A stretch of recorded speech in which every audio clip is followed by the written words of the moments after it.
Hello everyone, my name is Vijayashree and electrical motors and transformers में आप सभी का स्वागत है। तो प्रीवियस ट्यूटोरियल में हमने पढ़ा था specifications of three phase distribution transformers as पर IS 1180 पार्ट 1 1989। ओके, तो आज हमें देखना है need of parallel operation of a three phase transformer.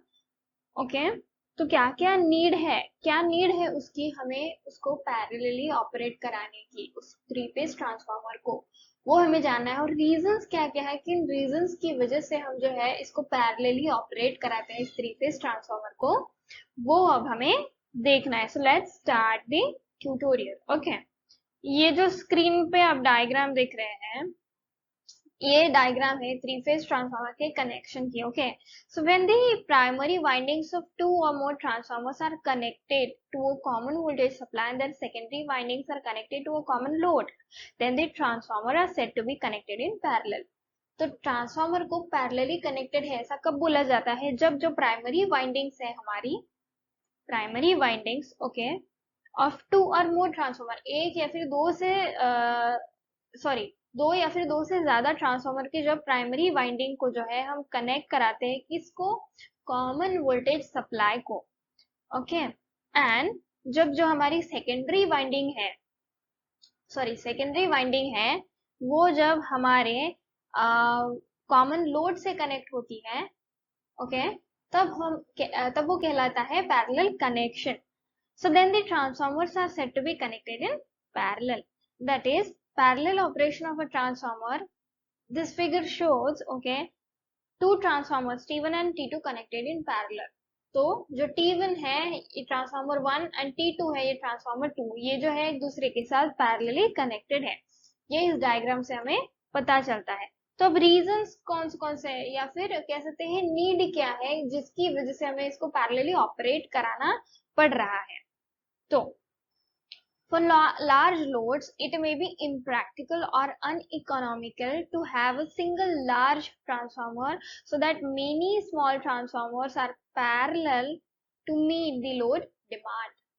तो इस पॉइंट में क्या बताया गया है कि जो लार्ज लोड्स होते हैं, ओके, जो भी लार्ज लोड्स होते हैं, ओके, तो उनके साथ it may be impractical or uneconomical to have a single large transformers, उनके लिए जो है इम्प्रैक्टिकल हो सकता है या फिर अनइकोनॉमिकल, यानी कि जो बजट है उसको भी हमें बजट जो है हमारा कम पड़ सकता है और बजट को जो है नुकसान हो सकता है, या फिर इम्प्रैक्टिकल भी हो सकता है to have a single large transformer, एक बड़ा ट्रांसफार्मर होने के लिए ये इम्प्रैक्टिकल या अनइकोनॉमिकल हो सकता है। Okay, so that mini small transformers are parallel to meet the load demand. तो एक बड़े से ट्रांसफार्मर के होने के बजाय जो भी छोटे छोटे ट्रांसफार्मर्स हैं उनको जब हम पैरेलली कनेक्ट कराते हैं तब उसको सेम तरीके से जो है हम उसका आउटपुट पा सकते हैं विद इन लो बजट, या फिर ये कह सकते हैं कि प्रैक्टिकल भी होता है और इकोनॉमिकल भी हो सकता है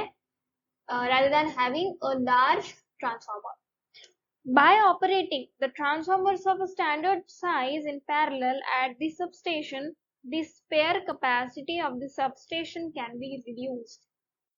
तो इस पॉइंट में बोला गया है कि स्टैंडर्ड साइज के जो ट्रांसफार्मर्स होते हैं उनको पैरेलली ऑपरेट करा के, ओके, सबस्टेशंस पे उनको पैरेलली ऑपरेट करा के जो स्पेयर कैपेसिटी है सबस्टेशन की वो हम कम करा सकते हैं। जो सबस्टेशन की कैपेसिटी है कैन बी रिड्यूस्ड। कैसे कर सकते हैं हम ये? जो भी स्टैंडर्ड साइज है हमारे ट्रांसफार्मर का उनको पैरेलली ऑपरेट करा के। There is always a scope of a future expansion of a substation to supply a load of capacity greater than that of the transformers already installed. तो ये भी कह सकते हैं कि जो भी ट्रांसफार्मर ऑलरेडी इंस्टॉल्ड है उनकी कैपेसिटी से ज्यादा ऑपरेट कराने की जो सिचुएशन है फ्यूचर में आ सकती है। तो हम क्या कर सकते हैं, उन जो भी ऑलरेडी इंस्टॉल्ड ट्रांसफार्मर्स हैं उनको पैरेलली ऑपरेट करा के हम जो है सेम आउटपुट ले सकते हैं। ये एक फायदा हो गया। तो इसकी वजह से जो है कह सकते हैं ये एक नीड है। ओके, बड़े से ट्रांसफार्मर को इंस्टॉल कराने से अच्छा है कि जो भी स्टैंडर्ड साइज है उनको पैरेलली ऑपरेट करा के सेम आउटपुट ले ले। ओके, देन उसके बाद if a transformer is damaged in a system of transformers connected in parallel and is removed for repair and maintenance, then there is no interruption of power supply for essential services. Sorry, एक जो point है मैंने यहाँ पे जो बोला है उसको फिर से जो है करेक्ट कराना है। यहाँ पे there is always scope of future expansion of a substation to supply a load of capacity greater than that of the transformer or already installed. Hence, in future, by connecting a new transformer, a new transformer in parallel with existing transformer, जो भी already existing transformer उनके साथ एक new transformer को जब हम connect कराते हैं, तो उससे सेम अमाउंट ऑफ जो भी रिक्वायर्ड आउटपुट है वो हम ले सकते हैं। तो उस समय जो टोटल कैपेसिटी है हमारे सबस्टेशन की वो इंक्रीज होती है, ना कि रिड्यूस होती है। डिक्रीज या फिर रिड्यूस नहीं होती, वो इंक्रीज हो जाती है, क्योंकि कैपेसिटी जो है वो बढ़ जाती है। जो ऑलरेडी इंस्टॉल ट्रांसफार्मर्स है उसके साथ एक नया सेम साइज का जो ट्रांसफार्मर लगा देंगे, उसको पैरेलली कनेक्ट करके हम सेम आउटपुट लेंगे, तो जो कैपेसिटी ट्रांसफार्मर की ऑब्वियसली बात है कि वो बढ़ जाएगी, उसकी कैपेसिटी जो है वो ज्यादा हो जाएगी। तो ये करेक्शन कराना था इस लास्ट पॉइंट में। Then next point is, if a transformer is damaged in a system of transformers connected in parallel and is removed for repair and maintenance, then there is no interruption of power supply for essential services. तो क्या बोला गया है, जब भी transformer damage होता है इन a system of transformers, जो भी पैरेलली कनेक्टेड ट्रांसफार्मर्स है उन सिस्टम की बात हो रही है, तो जब भी ट्रांसफार्मर डैमेज होता है और जब भी रिमूव्ड कराया जाता है रिपेयरिंग के लिए या फिर मेंटेनेंस के लिए, then there is no interruption of power supply for essential services. तो मान लो एक कोई बड़ा सा ट्रांसफार्मर लगा हुआ है, ये बहुत ही लार्ज ट्रांसफार्मर है, कह सकते हैं लार्ज ट्रांसफार्मर है ये, और ये बड़ा सा ट्रांसफार्मर इंस्टॉल्ड है। इसको अगर हमें रिपेयर कराना है, रिमूव कराना है मेंटेनेंस के लिए किसी भी रीजन की वजह से, या फिर मान लो ये डैमेज ही हो जाता है, तो पूरा का पूरा सिस्टम ही फेल हो जाएगा।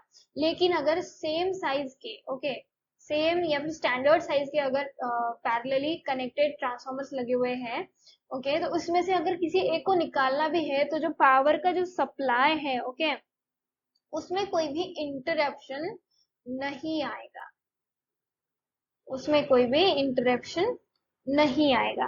तो यही रीजंस है, इसी कारण से जो है हम पैरेलल ऑपरेशन कराते हैं हमारे ट्रांसफार्मर का, rather than installing a large big transformer, a large big 3-phase transformer I would say.